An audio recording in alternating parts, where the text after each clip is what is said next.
Joe! Joe on Joe is the only podcast where Joe talks about Joe. And now, your host, Joe Slepsky. Hey everybody, welcome back. It's me, your host, Joe Slepsky. And this is the Joe and Joe podcast where we watch every episode of G.I. Joe in sequential order, or we read every issue of G.I. Joe in sequential order. And we break it down page by page, panel by panel. So that's right, it's another episode of Joe on Joe Illustrated. I hope everyone enjoyed last week's Serpentor, a visit from Saint Serpentor. That was a lot of fun to put together, something little quick throw off for Christmas, and I hope you guys had a good kick out of it. As much fun as I did putting it together. Love to hear from you on that. Send me an email to joeandjoepod@gmail.com or reach out to me on social at joeandjoepod. That's on Facebook and Twitter and Instagram. I'm on all of those, and I hope everyone had a fabulous Christmas. I saw lots of G.I. Joe stuff on Twitter and Instagram. Lots of people gifting G.I. Joe to their kids, which is awesome. Lots of people getting G.I. Joe stuff from their partners, which is amazing. The Toileteel hooked me up with a sweet Cobra COVID face mask. I think it looks resplendent. And I think if I wasn't scaring the neighborhood with my Joe on Joe face mask, now they know where I stand, and I think that's important. So yeah, lots of good stuff going on.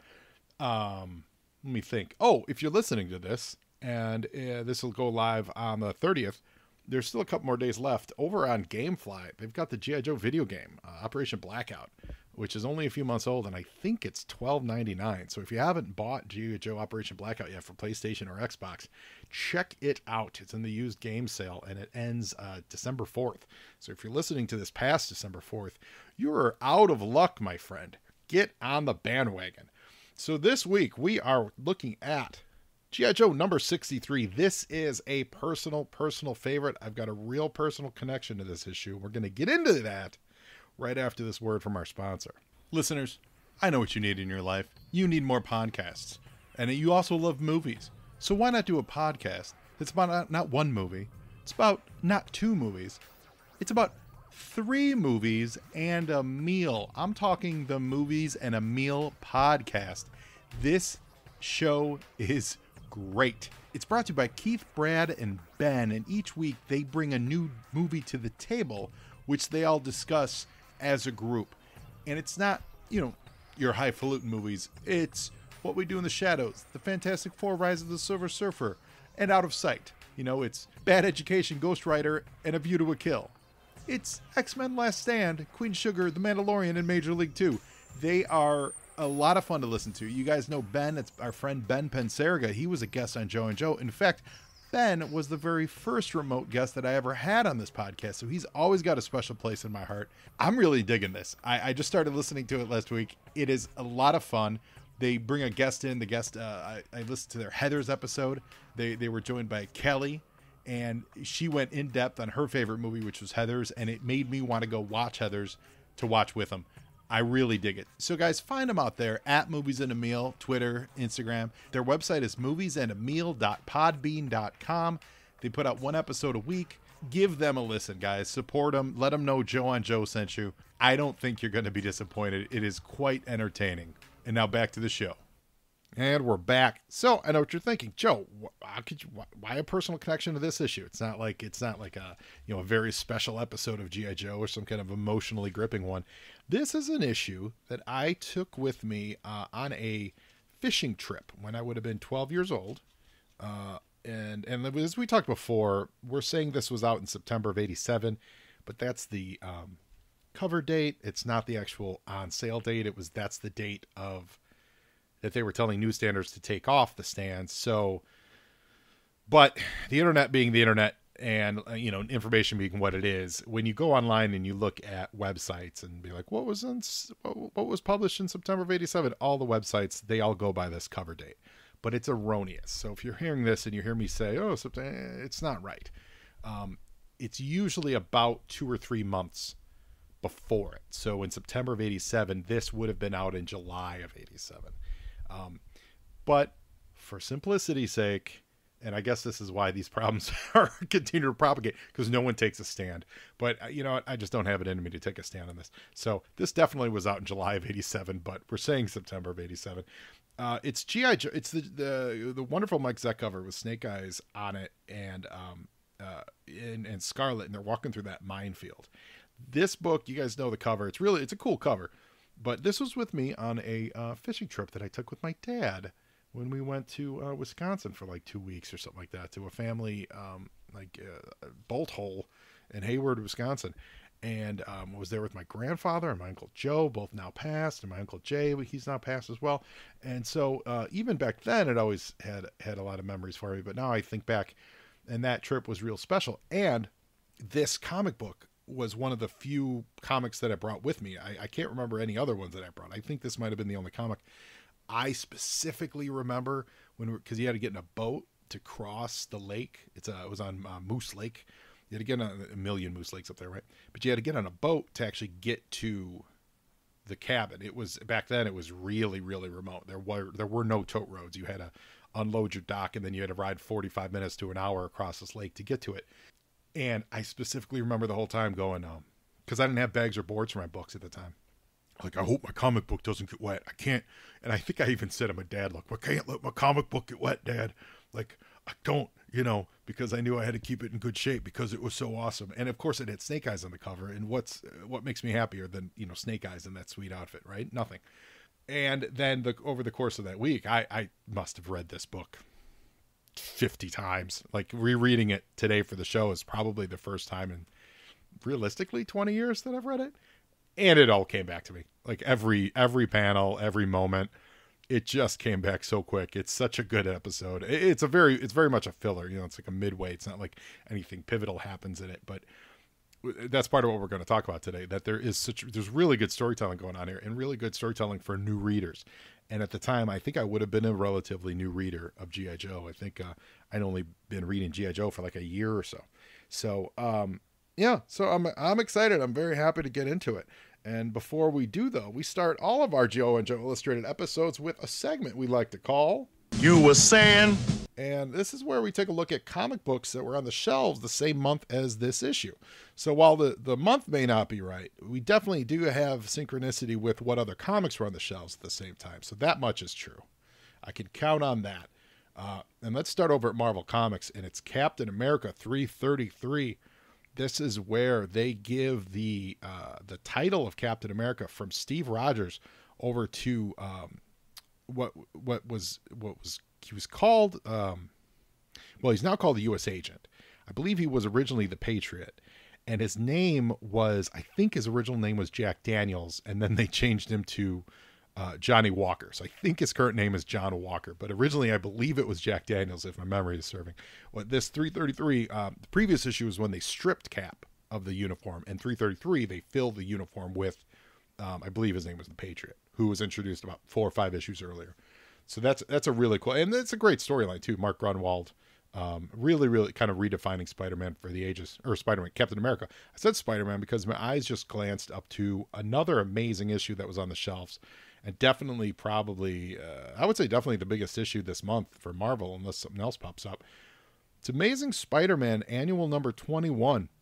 And this was the wedding of Peter Parker and Mary Jane Watson.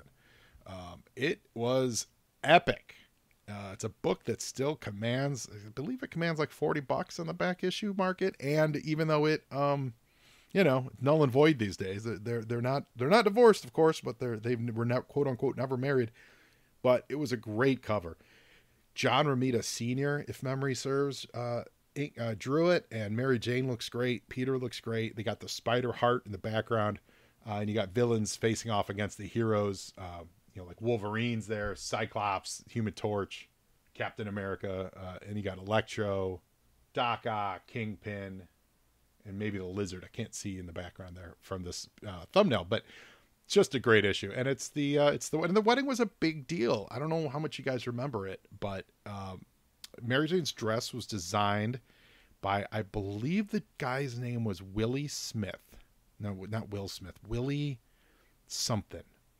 Something like that. And I'm thinking of Will Smith, but he was like a very hip fashion designer at the time, and Marvel contracted him to design the dress, which he did.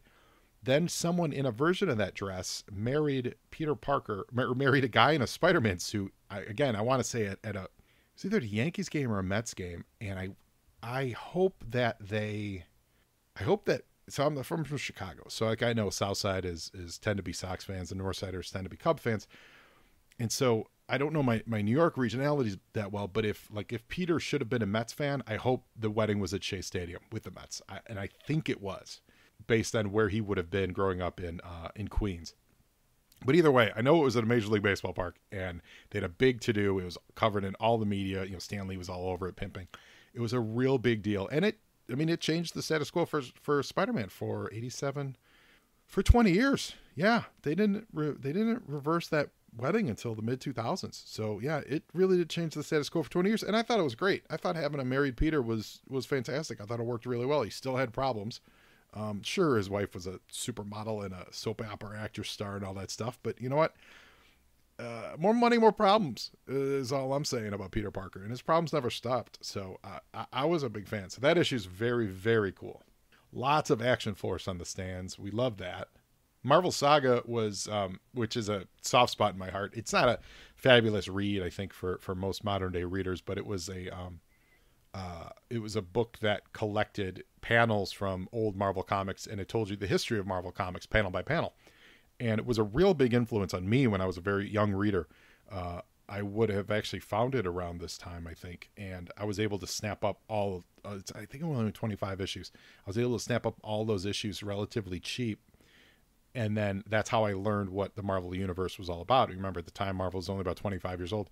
So Marvel Saga was really, really cool because it sort of told this narrative story, but it was more of like a oral history of what Marvel Comics was. There wasn't any formal narrator. It just was this omniscient narrator, panel by panel, to say, then this happened and then that happened, but it wasn't as dry as like an encyclopedia.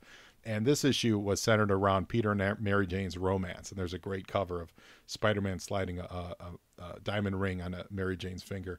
And of course, I believe she says, face a tiger, you just hit the jackpot, which of course we all know is true. Orko goes wild on Masters of the Universe #9. Thor 383 is an interesting one. It is a Secret Wars crossover, but it's published 2 years after Secret Wars ended. A year after Secret Wars 2 ended. And it's because they told a story. I believe it was about Crush? No, it was focused on the Enchantress, I believe. But it told a story that wove into the narrative of Secret Wars. But they were in between Simonson's run and starting a new run. So it's got this fun tag of Secret Wars crossover. It might be the only true story crossover outside of, maybe, I guess you'd consider the Thing spin-off series a true crossover. But even that was picking up the pieces after the Secret Wars ended. So if you're ever a Secret Wars completionist and you haven't read Thor 383, I recommend doing it because it's a lot of fun. Uncanny X-Men 221, this will be the last one we talk about from Marvel today. Big one in the sense of it's Mr. Sinister's first appearance. I would start reading the X-Men in about 10 issues or so. And Mr. Sinister played a big part in the comics that I was reading, which were the preludes to Inferno. And he was, the big mastermind behind that. And this is his first appearance. And I got to say, I was highly, highly, highly confused because the way Mark Silvestri drew him is he looked like Colossus's evil older brother. And I didn't understand what was happening at all. At all. But it's a fun cover. It's got Havoc losing his plasma bolts, losing control of them, and he's burning away Wolverine. Wolverine's claws are red hot. So, that's fun, but it's the first appearance of the very Colossus-looking Mr. Sinister. They've gotten away from that a bit over the years. They've made him more feminine, which has been fun because he's he constantly reinvents himself and he reincarnates and stuff like that. So they've played with that over the years, but initially he just looked like a big, chalky Colossus. And that's it for Marvel Comics. You were saying... Now, over at DC Comics, I was not reading a ton of DC at the time. I definitely started Marvel, but a lot of the stuff I picked up, in hindsight and post coming out. And one of the books that I enjoyed was certainly Justice League #5. This has the Bwahaha One Punch in it. This is where Guy Gardner and Batman square off and are like, Guy Gardner's like, I've had it. I should be the leader of the Justice League. And Batman punches him one time in the face and knocks him out completely for hours. And when he wakes up, he's a completely different man because he has head trauma. Like, he's a very polite, kind person. A legendary moment that defined Kevin Maguire's career. Kevin Maguire, one of the most talented artists of our time. And this is the book that has it. It's got Guy Gardner in my favorite Green Lantern costume of all time, being held back by both Shazam, Captain Marvel, Shazam, and Martian Manhunter, which is, I really never caught the significance of that when I was a kid, but they're the two most powerful members on the Justice League right now, and it takes both of them to hold back Guy Gardner. That says a lot. I think it's a great choice for that. I think it's really funny. So that's a fabulous book. Another book I spoke about, the first part of this, is Legion of Superheroes 38. 37 was part 1 last month. 38 is the actual passing of Superboy, where he sacrifices himself to save the universe, really. It was great issue, and a beautiful, beautiful cover by Bill Sienkiewicz. This guy, and what's funny, I never realized this cover was by Bill Sienkiewicz until relatively recently. I don't know why. I never looked into it. It was just a gorgeous cover, and I loved it forever. And it's great. If you've never read Legion, I recommend you do. It's a wonderful series. I've actually literally had some listeners reach out to me and say they want to hear me do a Legion podcast, and I think I might have that in me, but probably not until we get through more G.I. Joe. Yo, Joe!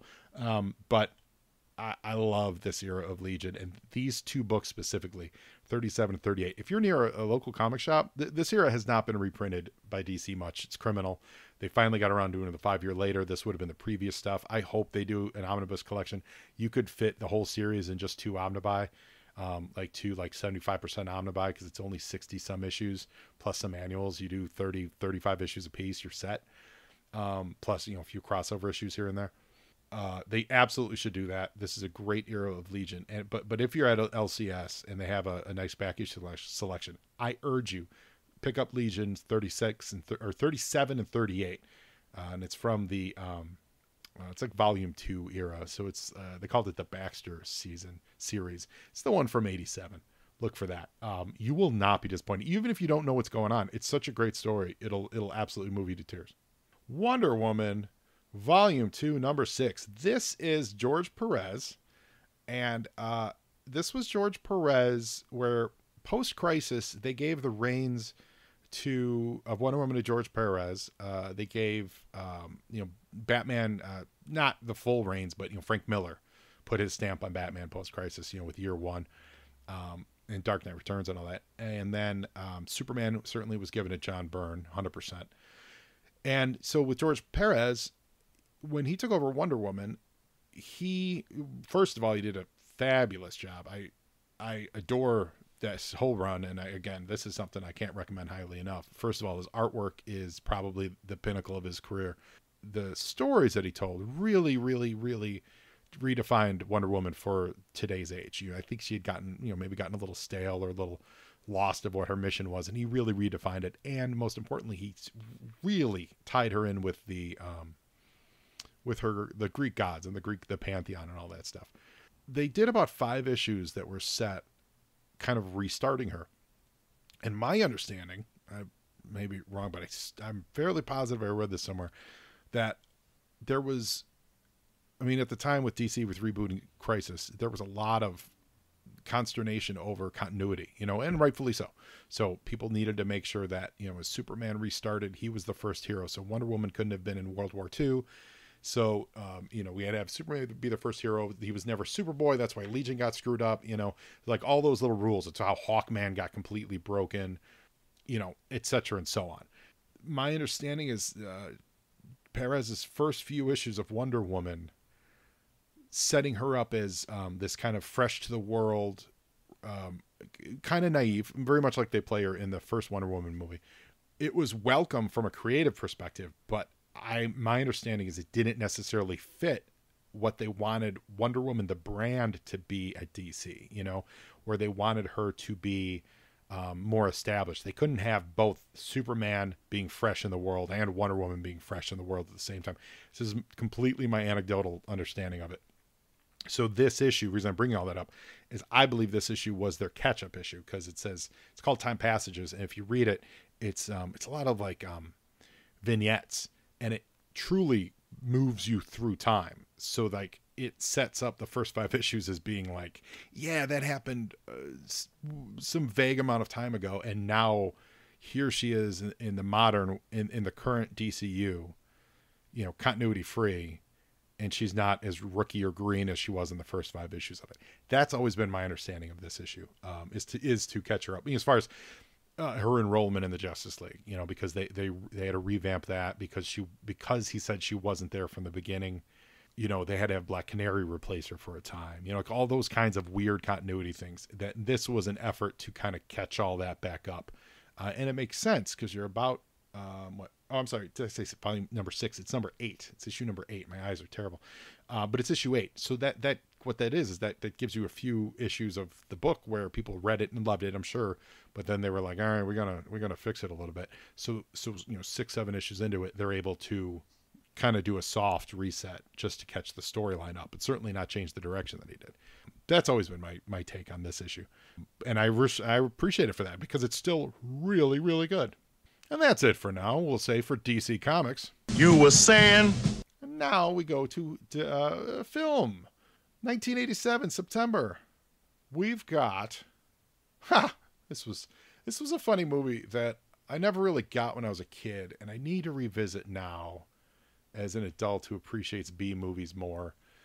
Amazon Women on the Moon. You know, it's a total tongue-in-cheek B movie with a lot of real... huge names in it. You know, directed by Joe Dante, John Landis. It's a short story stuff, if I recall. I have not seen it in forever, but they list it as a comedy spoof and anthology. I didn't understand any of that when I saw it as a kid, so I need to revisit this. But this, because I'm a big fan of this stuff now. If you ever go on Amazon Prime, check out their like cult movies. And there are so many good B movies. When I say good, I mean they're terrible, but they have a lot of them. And it's really stuff that's been either public domain or just, you know, long out of print. And you find some real gems on there on Amazon. And a lot of times the quality is terrible because they're from old prints. You know, it's not like they've been restored or anything.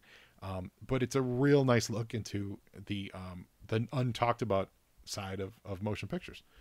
September 18th, big movie, Fatal Attraction. Holy cow. So the same day as Fatal Attraction is also Hellraiser. That's kind of fun. So Fatal Attraction, of course, Michael Douglas and Glenn Close. You know what? He has the affair and with Glenn Close. He's married, and Glenn Close doesn't leave him alone, and she ends up boiling his family bunny and all that stuff. And of course, Hellraiser, written by Clive Barker, and he directed it with, you know, Pleasures of the Flesh, you know, a Pinhead and all that stuff. Hellraiser's awesome. If you haven't revisited Hellraiser in a long time, it's really good. The sequels actually aren't terrible. They're terrible, but they're not terrible. You know, and they're just so in love with Pleasures of the Flesh that I can't stop laughing about them. But the effects hold up, you know. It's frighteningly scary. I believe it's Doug Bradley, right, as Pinhead. And just everything about it. They skin the guy, or is that part 2? There's a lot going on. Hellraiser's fun. And the rest of the month, kind of a bunch of like, you know, B movies. You know, nothing terrible. The Principal with Jim Belushi, Pickup Artist with Molly Ringwald and Robert Downey Jr. I believe I have a recollection of that movie as a kid where his line was, you have the face of a Renoir and the body of a Degas, or something like that. Correct me on social if I'm wrong, but there's something like that. It was in the trailer, and I think I saw it 5 million times, and that burned into my head. But yeah, Real Men, The Big Town. I don't think I've ever seen any of these movies. A Larry Cohen movie called Bestseller. Larry Cohen does some great B movie stuff too.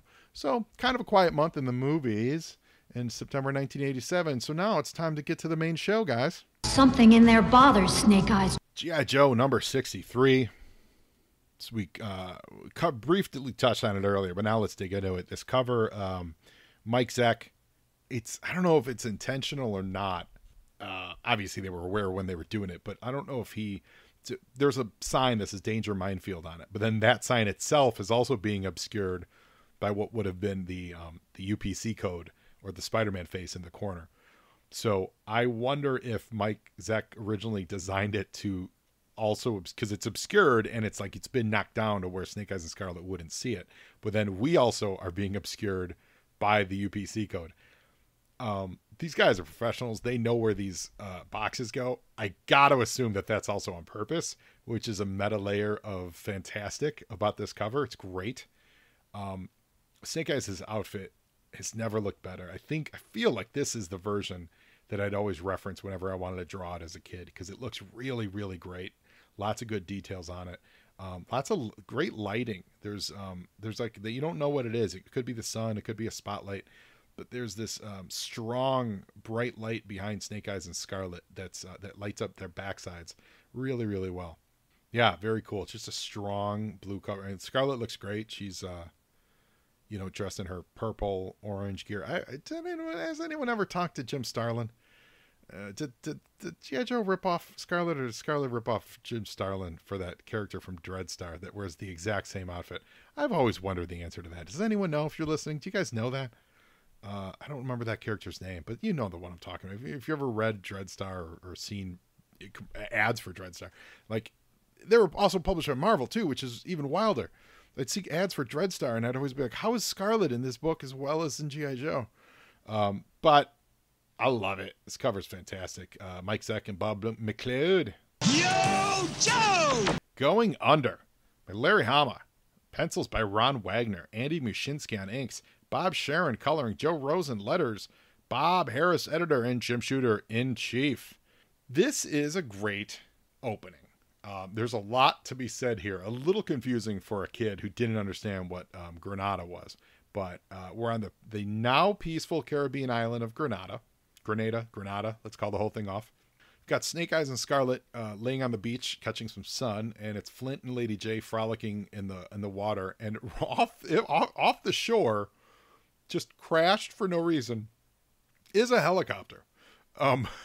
So as a kid, as an adult now, I see that's a fantastic addition to show that there was recent military activity here in Grenada. As a kid, I thought they just crashed their helicopter on the way to this vacation. I think that was a little confusing. However, having said that, they still make there's still teases, even if you don't understand the conflict of what happened there. And I certainly didn't.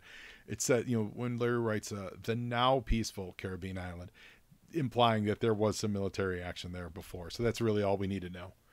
And of course the Joes are vacationing, and Snake Eyes listening to a portable radio that's it's the news, and they're talking about the 3 Americans who commando style rescue of imprisoned journalist Devlin Winchell in Barovia. And Snake Eyes tells them to let it rest because they're on leave. Oh, and by the way, Ron Wagner on pencils, fabulous. I love it. I love everything about it. I love every page with Ron Wagner's pencils on it. This book looks amazing. It also looks so good, it makes me think this was the book that was back on normal track. If you recall from the last few regular episodes, there was, between the, probably due to the Todd McFarlane switchover of having to get a new full book penciled, that last month, there were a couple fill-ins, and then last month was kind of choppy in some places. There wasn't a lot of detail. This book is 100% back to the kind of detail that I look forward to out of a G.I. Joe comic. Yo, Joe! And so Snake Eyes is, he's listening. And it's actually not a portable radio. It's a portable TV set, which is sweet. And he's watching the news, and he looks very upset. And I think I knew that his face was disfigured by this, because I was a relatively new reader. I was pretty sure that I knew his face was disfigured. But if you did or didn't, what's great is when you get to the bottom here, this fabulous reflective panel with Flint looking in the eye of Snake Eyes' glasses, he says, "Hey, creepy. How that rubber mask of yours seems to have expressions." So it lets you know that, Snake Eyes isn't magically healed. He is wearing a rubber mask, implying there's something wrong underneath it. Although it doesn't look like a rubber mask, but that's all right. And it's also, I know they flirted around. This might be the first real confirmation of Flint and Jay being in a full-on relationship. They're holding hands, not only just vacationing, but holding hands and all that stuff. So that's really great. And I like how Snake Eyes, or Scarlett rather, tells Flint and Lady Jaye that they need to just let Snake Eyes sort this out for himself. He and Stalker go back a long ways, and we know their history, but this is all eating at Snake Eyes. And we're the story's not over yet. This isn't. They didn't just choose to take a vacation in the middle of one of his best friends being kidnapped. Let's put it that way. Yo, Joe! Now, over in the Barovian Gulag, we literally have the movie The Great Escape unwinding, and I love it. I think it's fabulous. This is actually the first page that I realized, oh, yeah. He had plenty of time to pencil this. Like, pencils are tight. All the Joes are in their proper looks. Stalker's in his camo, and it's actually camo. It's not just a blank green outfit, Snowjob's outfit looks like Snowjob's outfit. Quick Kicks looks like Quick Kicks, etc. The detail on the prison guards, all that detail is, it all makes sense. Like, it's all, what's a continuity? It's consistent. That's the word. It's all consistent. It's definitely leaning towards very Russian, which I didn't get the feel that they were in like a Russian, Barovian Russian thing, but it's definitely very Russian. But they're consistent though, because you remember, was it the issue when they were in the courtroom? It kind of looked Southeast Asian for a bit. This is definitely spot on, and it looks great. And they've split up. They're going to split up Lonzo, Stalker, with Snowjob and Quick Kick. They're sending Lonzo out to the workforce, and Snowjob and Quick Kick are going to stay at the barracks or the concentration camp and just do work around the camp. But they're sending Lonzo out into the field to do work. And the way that they, Snowjob and Quick Kick are on, quote, cultural folk artifacts detail, which we'll find out what that is. And Lonzo is going on, the work detail where the guy says, I'll be back at sunset with the survivors, implying that not everyone comes back from the work detail. Yo, Joe! So we're going to find out what this, was it cultural artifacts, folk artifacts detail is. Now, here's what's great. And for all you young storytellers out there, when you're splitting up two groups of people, even though I would say, actually, objectively, they both have pretty interesting stories this issue. But, like, Stalker was the focus of that page. They singled him out. They said, Stalker's going out to work wherever he's going. He was definitely the focus. And they put him on the truck, but they stayed with the camp. And they finished telling the story of the other two so that when you cut to the next page, which is Stalker mid-work, right? It's not like they cut to him on the train. Like they do a time jump. It's a more natural time jump. Because you could easily do a time jump on this page and say, Stalker, and we'll get to the next page in a second, but, Stalker working on the logs. And then time jump to the guys working in the sweatshop, which is they're making Boris is the name of the dude. They're making little Misha dolls, which I guess were little dolls given out at the 84 Olympics or something, made by these prisoners, and they're saying that they're made by peasants. But by staying at the camp, pulling Stalker out of the narrative but keeping another full page of storytelling here at the camp, it makes this a longer scene. It doesn't feel as jumpy. It gives you more time to settle into what they're doing, and it's a smoother transition, even though you may have wanted to stay with Stalker, especially because it ends so ominously. If they come back, you're like, well, what are they going to be doing? Just this one page of staying with these guys and seeing what they're going to be up to gives you one more page of suspense and natural time flow. Even though with comics you could, the time could take forever. It doesn't. You don't necessarily have to put them in this sequence, but putting them in this sequence, I think, is a very smooth and professional way to tell it. So it's a little tip for all you storytellers out there. So Snowjob and Quick Kick, they get sat with this dude named Boris, who looks like, what's his name? He's great. He was in a million things. He passed away about 3-4 years ago. He was an alien. He was one of the Harry Dean Stanton. The guy looks like Harry Dean Stanton. If he wasn't the model for this, I'd eat my hat. And these guards basically say, if you try to escape, you're going to get shot. And that's why Boris's bench is empty, because he's a rat. Yo, Joe! Now we see what the duty is. So now it's later. So they're already into it. So now we're able to just jump in time. And because we didn't stay with the truck, we understand it. However, here the truck is in this first picture, this splash, like half splash page, right? To give us an establishing shot of where they're at. They're in the mountains. The truck that we last saw Stalker in is in the picture. You didn't have to draw the truck there.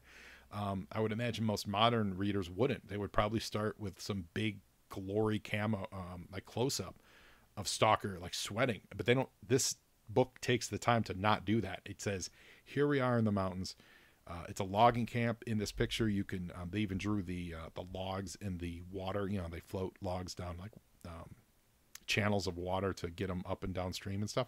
So you even have that in the picture. There's dudes getting hurt, which answers the question of if they survive, because it sounds like it's the way they're doing it is more about haste and not about safety. So there's dudes that are getting crushed by trees. And at the very top, it's hard to tell in this half splash, but then the very first panel, it zooms in and you see that it's Stalker who's like making the whole operation work. He's strong enough to like hold the chain and, you know, pivot the tree so that they don't lose the tree, things like that. So it's good. And he's, the real close up on his face we get, he's sweating, he's angry, but his eyes are determined. He has a little welt on his head from getting beat up. Yeah, this is a real nice, subtle storytelling page. I like it. Yo, Joe! We're going to check in on Billy and Jinx. And unless we left them, they had just pulled into San Francisco at the Presidio. That was the learning center, right? The language learning center. And so now Billy's like, well, what does it being a ninja have to, do at a language center? And so we see that Jinx is sitting Billy down at one of these kiosks, cubicles, to listen to some language tapes. And outside the window, they're being viewed by Raptor, who had followed them from Denver all the way to San Francisco, which was quite a drive. But he sees that Billy's in this Presidio and working. So he's I feel like he's also been outside this Presidio for a few days, which is a little stalkery. No one stopped. No one pulled over. Hey, dude, in a giant bird outfit. Yo, Joe! This top panel says everything we need to know. Billy is bored. He looks bored. They're teaching him Russian, apparently. And he just does not. And this look on his face is, I just traveled across country with a ninja to train to be a ninja. Why am I learning Russian? And as he's doing it in very much shades of S.H.I.E.L.D. and Nick Fury and Get Smart and secret agent stuff, there's a voice comes over the loudspeaker and says, please hold on to your seat. And his whole desk area just gets whooshed down in an elevator. And now he's in this underground room where he's face to face with Chuckles, Hawk, and Law and Order. It's great. It's a great shot. It's a great series of shots. Very comic booky, where you could just show the whole elevator shoot amidst blackness, and then you see it opening up as the camera's zooming down, and then now we get these guys, and they look great. Chuckles looks fantastic. Law and Order look great. I love it. Yo, Joe! And what a great segue to the next scene, because that's as much action as we need. Like it'll tide us over. Where Hawk's saying like, we gotta have a word with you. That's the perfect cut. And so we go back to the streets of San Francisco, where Raptor's trying to call Fred 7. Now, you'd think this page is about Raptor, and because he's the first guy in it, but it's really an update Fred 7 page. We talk about Larry juggling 3 different storylines. This is another one. It's actually got more than 3. Because if you think that this San Francisco excursion is its own storyline and it's becoming its own, it's also got a leg or a foot into the Denver storyline, which was Raptor and Fred and shooting and killing supposedly killing Cobra Commander. But now we're using Raptor as a communication device to get us back to Denver, literally on the phone, on a literal communication device. But from a storytelling perspective, his phone call brings us back to Denver, and no one's picking up the phone. This is years before cell phones, of course. And we see that the reason no one's picking it up is because there's a truck that's pulling away. And it's a pickup truck. It's got, we know it's the Cobra Pogo in the back of the truck. We saw that in action a few years ago. We could guess that that's what it is here. And it's Fred driving in this truck, and he's singing a song called Galveston, oh Galveston. Now, when I was a kid, I had absolutely no idea what that song was. But the concept of someone singing Galveston, oh Galveston burned into my brain because I read it 150 times. So I didn't know that I thought he was just singing about a town that he liked. Much to my surprise, probably 15 years later, I think at some point I'm in college or something, and I actually heard the song Galveston, which was done by Glenn Campbell of Rhinestone Cowboy fame, which is important because there's video footage, or actually would have been 9mm footage, 8mm footage of me dressed up as a young cowboy singing Rhinestone Cowboy for the library book rodeo. So I had big Glenn Campbell connections when I was a kid, and I was singing Galveston, oh Galveston without actually knowing the tune, knowing anything about the song until 20 years later. And now I love it. It's a great song. But now whenever I hear Galveston, I think of this comic book, which at the time this comic book made me think of the song Galveston, which I didn't even know about, but I already knew Glenn Campbell from singing Rhinestone Cowboy over and over again when I was a child. You see how this is all connecting, guys? I told you this book is loaded with a minefield, wink, wink, of childhood emotions for me. I love it. Yo, Joe! All right, now we go to Utah. So this is a pretty abrupt cut because we haven't been to Utah yet. But somewhere deep in Utah, we got Roadblock popping open a door, and he's like, all right, out, everybody on the double. We've all been cooped up and underground way too long. We're going to choose up sides and play some two-hand touch. So they're going to play some football, which is awesome. And they're putting in, again, much like the previous page where it starts with, oh, this is going to be a page about Raptor, but really it's a page about Fred. This is, oh, we think it's going to be a page about G.I. Joe, which it is, ostensibly. And remember, there was a tease last issue of them saying, keep it down. We can hear you all the way on level 3 so that we know something's up. We don't exactly know what, but we know something's up at this point. They're, hint, they're building Pit 3 or Pit 2. The camera zooms out and it shows that they're in a circle making teams for playing football, right? Yo, Joe! But the camera continues to pan out, and now the same shot, but now we're looking at a photograph.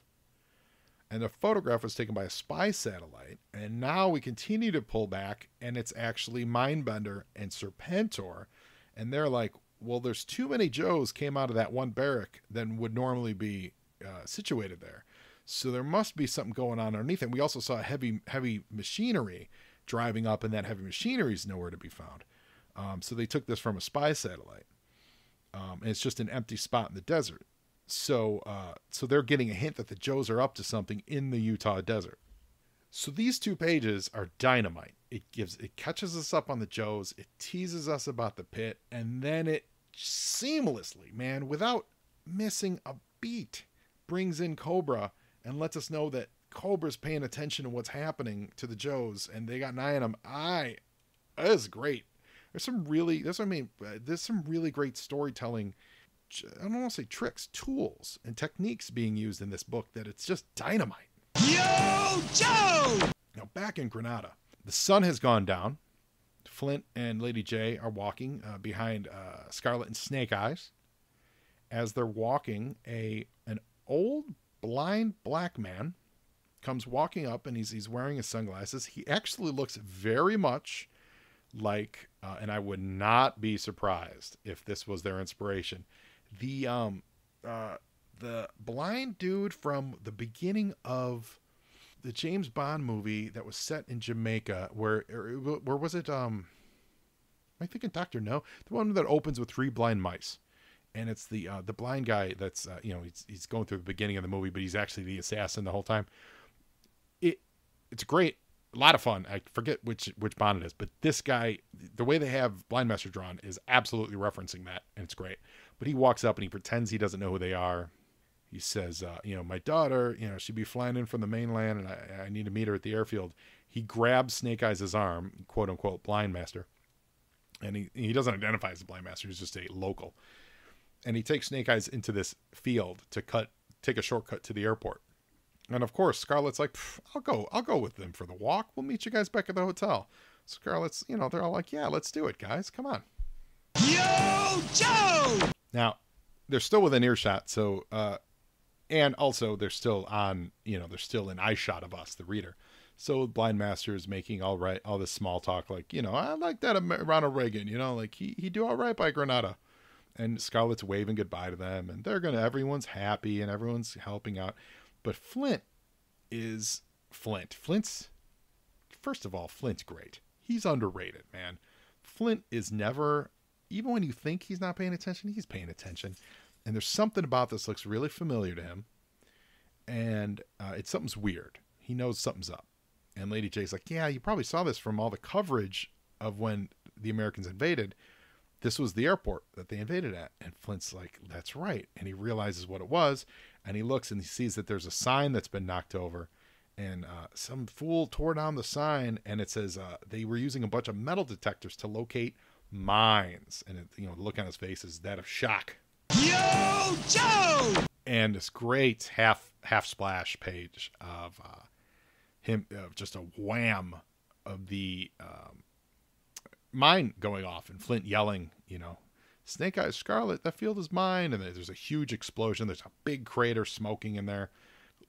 Great use of shadow and Jay running after it and Flint tackling her so she can't run into the field because there's probably more mines, so they can't go for help. Great action on this page, really nice. And then the camera pulls back to give you that wide look and see the results and this lingering shot of the smoking crater. Yo, Joe! So now back in San Francisco, Law and Order, Hawk, and Chuckles, they're basically debriefing Billy on what's going on. And Billy says, so that's the whole story. I won't tell anything against my father. And Hawk won't ask. He's like, that's fine. I get that, but he does ask, I want you to tie up a few loose ends and repeat your story to a couple more people, right? So they take him into the other room. Billy doesn't really trust Hawk. There's a look on his face of, come on. And Hawk says, just through this door. And this is a cool, for longtime readers of the magazine, this page is great. Because they also keep the suspense up by keeping the camera on Billy's face. Yo, Joe! And we get this fun game room, but it's Billy, and we see that it's Storm Shadow and Ripcord. And if you guys remember, those two dudes who lost both Softmaster and Candy Apple, they never really knew what happened to them. Billy's the only one that knows that they died outside of Springfield. So this page is Billy telling them that that's what happened. And it's great. It's just a very quiet, very soft page. Storm Shadow apologized, I didn't know about your leg and your eye. He didn't know. They didn't know what happened to him. And we get Billy, and the whole time Billy's got this remorse on his face because he just knows that he's been involved in stuff that's gotten people hurt. It's not guilt, it's remorse. I really think that. It's not guilt at all. I think they do. Ron does a great job of drawing remorse. Contrast this with that Todd McFarlane issue, the Snake Eyes one. Remember when he was drawing Billy? And Billy was angry. Every panel he was just angry, and he was the acting was like petulance and anger. And that's not Billy. Billy's kind of at peace, but he's able to feel remorse and feel sad. And that's what he's doing in this page. It's really, really lovely. Yo, Joe! Now back in Barovia, Stalker's back from the logging camp and he's getting dinner. He sits down with the guys. He's kind of basically going, I was in the mountains all day, and they're big mountains, and a couple dudes could get lost out there. That's, it's not out of the question. Yo, Joe! And Harry Dean Stanton here overhears it. Now, it's funny, the print that I have of this, I'm reading this in the IDW print. I think that something happened. There's a mark missing for his chin, because he looks like, if you guys have the IDW book, his entire lower chin is absolutely missing. So he looks like a weird mutant with a neck. He looks like a Mitch McConnell, basically, with a neck that goes right up to his mouth. It's disgusting. But the point is, Boris, that stool pigeon Boris, he hears it. It's great. It's a nice classic 6-panel page. Snowjob overhears him, and Snowjob uses a great verbiage of, can the rap, it's Stooley City. And that's what Boris kind of latches onto. He heard him talking, plotting in secret American slang, and they haul Snowjob out, and they yell at Stalker to stay in his seat. This is all very classic, Steve McQueen and Great Escape kind of stuff, or any movie where they send him to the gulag. A lot of action happens over meals because that's where everyone can congregate and get, kind of talk without getting suspicion. It'll happen in the exercise yard and prison movies. They'll talk about escape. This is Larry doing his version of The Great Escape, and I love it. It's wonderful. Yo, Joe! So Stalker can't stand it. He's just angry, and he is staring daggers into this Boris guy, who apparently does speak English. And Boris has a point. I'm not saying he's right. I'm not saying I'd want to be stuck in a room with him.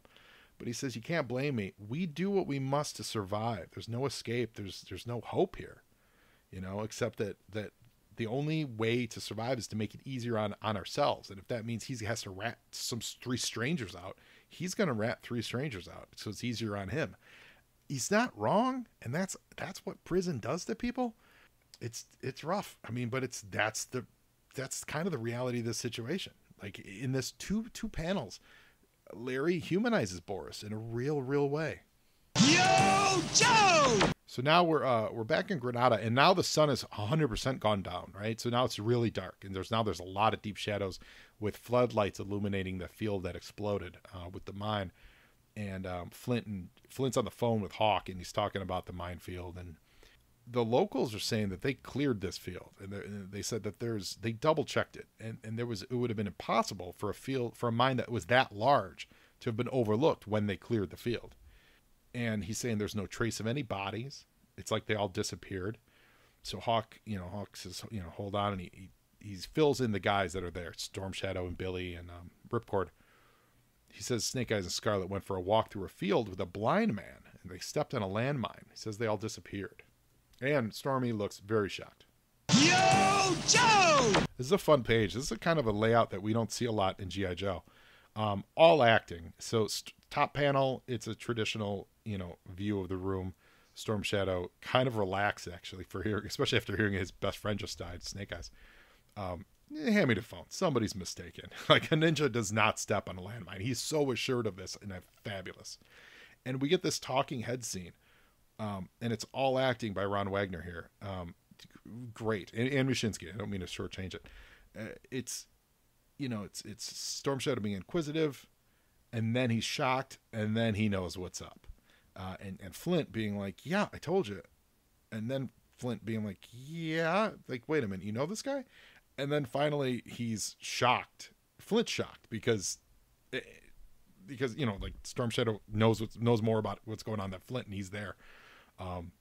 Really great. And there's a lot of word balloons. Basically, we know that they're not dead. And what's so smart about this is, Larry's not going to fool anyone. We know that's not how you're going to kill Snake Eyes and Scarlett.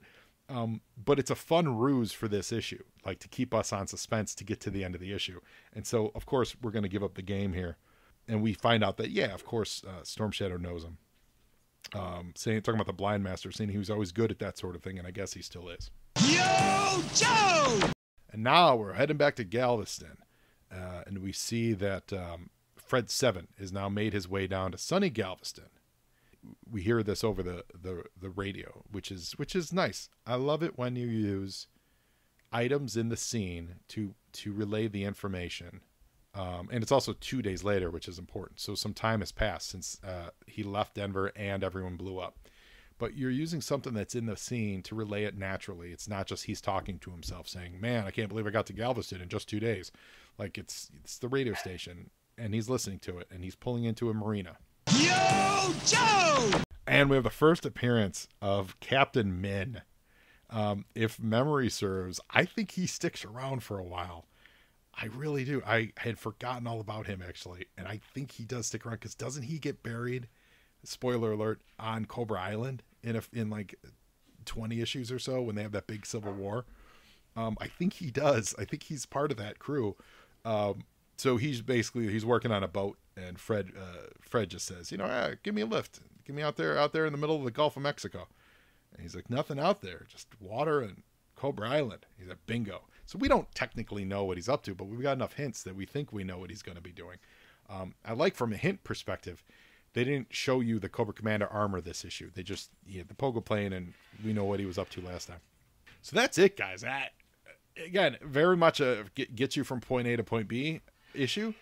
I love it. I think it's great. I've talked about, I have this weird connection to it, just because where I was in my life when I read it, and It's special. I'm glad I was able to share that with you guys. So there you go, G.I. Joe number 63. So that's all we have for today. I hope everyone enjoyed the show. I hope everyone's excited for 2021. Get 2020 in our rearview mirror, and we're going to have a great year with vaccines and fresh leadership and just a real adult in the room. And I'm excited for it, guys. So remember, now you Joe, and Joeing is half the battle.